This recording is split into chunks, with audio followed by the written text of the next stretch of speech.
Hi friends, welcome back to my channel. నేను మీ smart బంగారం money magic కానివ్వండి. ఇవాళ అయితే నేను మీకు చూపించబోతున్నటువంటి క్షేత్ర దర్శనం ఏంటి అంటే నైమసారణ్యంలో ఉన్నటువంటి సీతాకుండను అయితే మీకు నేను చూపించబోతున్నాను.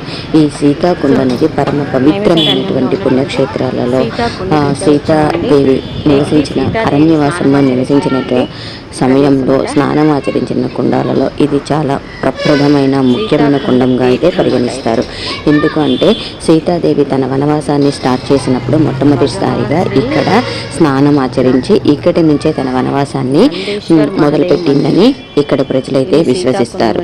సో అందువల్ల ఈ నైమిసారణ్యం అనగానే మనకు మన పురాణాలలో వేదాలలో అన్నింటిలో కూడా పూజలు పునస్కారాలు ఋషులు మునులు అన్నీ కూడా మనకు మొట్టమొదటిసారిగా అక్కడే ప్రారంభమయ్యాయన్న విషయం మన అందరికీ తెలిసిందే. అలాగే మన సీతాదేవి కూడా తన యొక్క 14 సంవత్సరాల వనవాస సమయాన్ని ఈ సీతాకుండలో స్నానం ఆచరించి ఇక్కడి నుంచి అయితే ఆవిడ మొదలు పెట్టడం అయితే జరిగిందనమాట.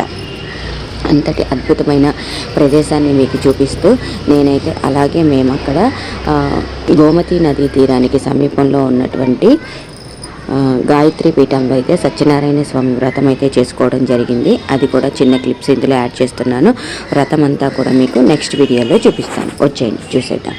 లక్ష్మీనారాయణుడు చూడండి ఎంత అందంగా ఉన్నాడు. బుజ్జి బుజ్జిగా కలర్లో మెరిసిపోతున్నాడు, ఆరెంజ్ కలర్లో.